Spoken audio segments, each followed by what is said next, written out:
Hi, Hunter Ellstrom with Hunter Ellstrom Media, local guide and expert here in the Northern Driftless. On this week's episode, we're going to be breaking down Euro nymphing and some of the things you can do to beat the curve while learning to fish with the Euro rod, and then some of the things that I've learned along the way that make me more effective in different situations. So I'm going to break down this pool behind us, this riffle that runs into the pool, and hopefully show you guys some content on how to beat that curve when learning to Euro nymph. So breaking down the Euro rod, and one of the things that I see beginners struggle with is being able to keep constant tension between your fly and your rod tip. They're always bouncing with too much slack, or they're pulling on the fly too much that it's coming up out of the water column, making them ineffective on fishing that Euro presentation. The one thing I like to do to combat that is I put an indicator on for any beginners learning how to do this. That way, no matter what, you're still getting a good drift going through that pool, but it allows you to learn how to keep that constant line tension between your rod tip and the indicator as you learn to swing those drifts through the pool. So I'll break this down, I'll throw an indicator on, and I'll kind of show you what I mean by that. So as I'm high sticking it through here, you get that feel of Euro nymphing where you're keeping that constant tension between rod tip and flies in the water. And as you learn how to do this, the main thing is always having a nice, just the right amount of tension, keeping those flies from being pulled in, but also being able to float down on the bottom.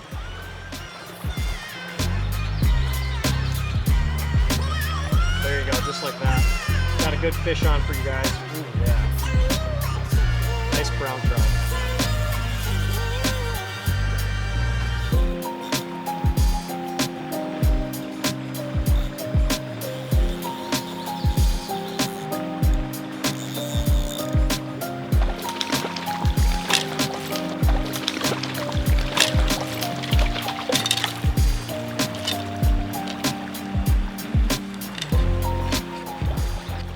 So as you can see there, awesome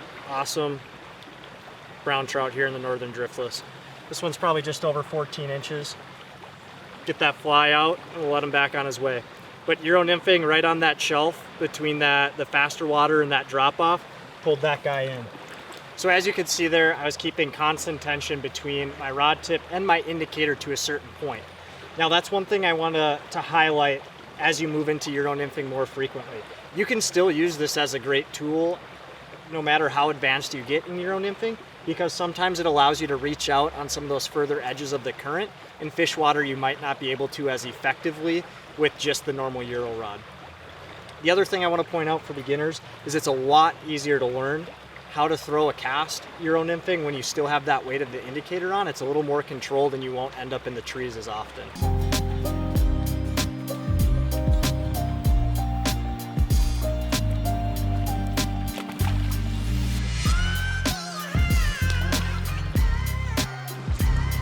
Ooh.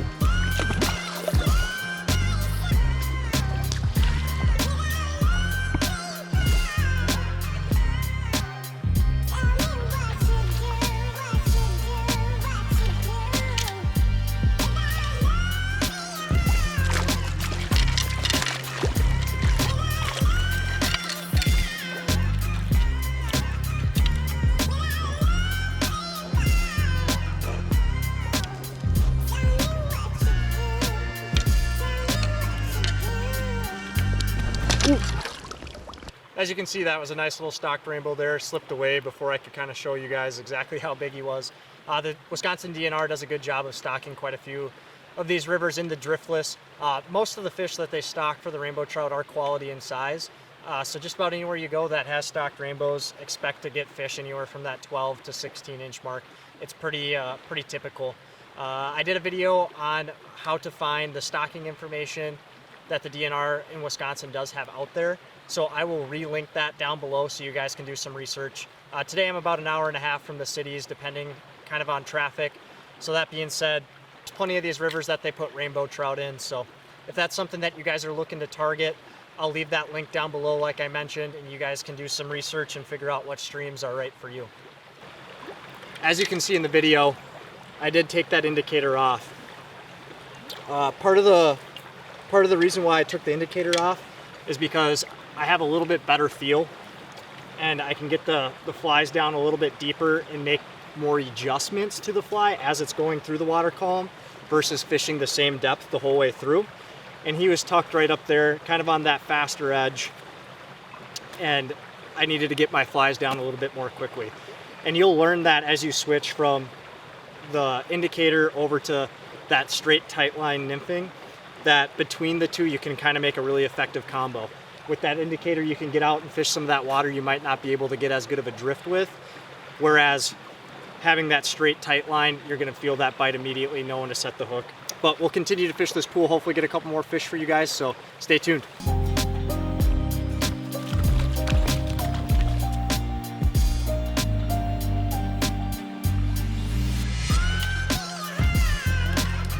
Here you guys go. We just caught the trifecta.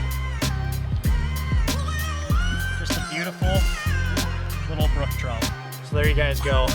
Just a beautiful little brook trout. And that makes 3 for 3 on the species that should be in here. We've got a stock rainbow, a native brook trout, and a native brown trout. So obviously it's nice to be able to get out on a river that you can kind of catch all 3 species of trout. On this river in particular, it's pretty common to catch brook trout and the brown trout along with those stocked rainbows. So any day of the week you can come out, run into any of the 3. They're pretty much all quality fish. Those rainbows run on, you know, that 12 to maybe 14, some at 16-inch size. The brown trout run in here from that, you know, 10 to 14-inch size, and those brook trout, that was a, you know, a fairly decent one, I'd say 8-9 inches. And there's definitely some in here that kind of hit that 12-inch mark. So continue watching. I'll keep breaking down this pool. Hopefully we get a couple more. The flies on this week's episode that I'm using are my top fly is a mop fly. I'm purely using that just as weight to kind of get it down there. And then I'm using a small kind of buckskin, darker buckskin presentation, kind of imitating a caddis fly. So just like last week, caddis has kind of been the name of the game lately. We should start seeing some really good mayfly fishing here during this month as well, and hopefully I can make a video about that for you guys, some bigger dry fly eats. So I'm gonna get back at it. Fishing seems to be pretty good here this evening, and hopefully we can catch you guys a couple more.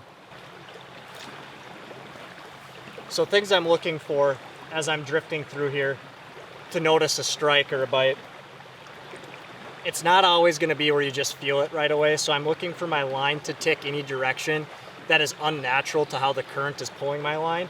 Any stop in the line, just any movement that doesn't seem natural, I'm going to set the hook on. Hook sets are free, and Euro nymphing doesn't spook the fish quite as much, especially when you're targeting that little bit faster water. There's too much turbulence in there for them to really know what's going on. So it's a very effective way to get close to some fish and to be able to catch fish without spooking them. It hides you in your approach getting up to these fish and leaves them less spooky. It's a great place to have a good natural drift. It's going to help keep your flies within that current seam. Most of these fish, if you can see from that little bit of white water up there, there's a pocket. And I'm catching them right here in the back of that pocket, right as the water kind of drops off. Today, what I'm using is I have the Moonshine Empathy rod. It's a 10-foot 4-weight. It's perfect for Euro nymphing. I like that little bit longer rod so you have a little bit more reach. That being said, what I'm using for a Euro line is there's 2 different things that you can get. Scientific Anglers makes a 12-foot leader and a 30-foot leader. I like the 30-foot leader so there's not constantly knots going through my guides, and it leaves me a lot less frustrated.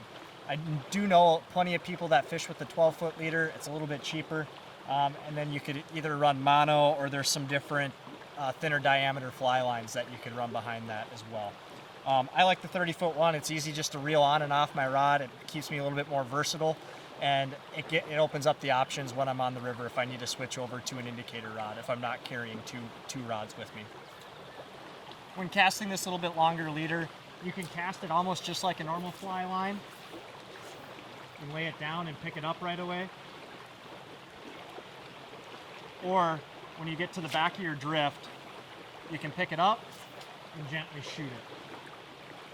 Just watching that line sweep right through the pool that I want, and anytime it gets hung up on the bottom or a fish, I'm going to set the hook. The goal is to keep it just ticking off the bottom slowly, so you're still moving it at the same pace as the river. while keeping it in the strike zone as long as you can before it picks up here at the back of the pool. One of the nice things to getting these nice drifts is that sometimes the top current is doing a lot different things than the current underneath. So that being said, Euro Nymphing really allows you to fish what the fly should be doing down by the fish's mouth instead of what the surface is causing the fly to do.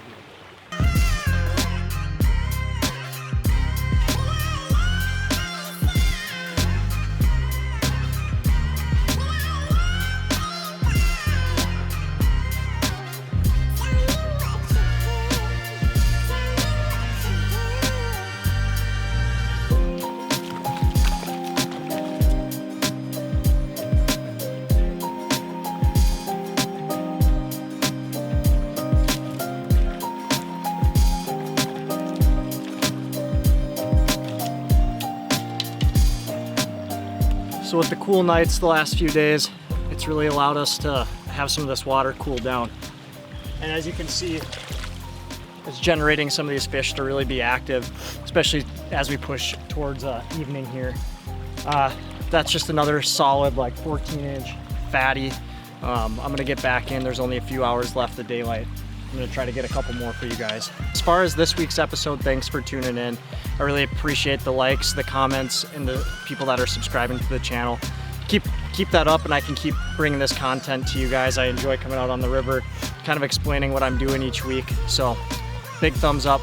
I wanna say thank you to you. If you guys are interested in booking a trip, there is openings this summer.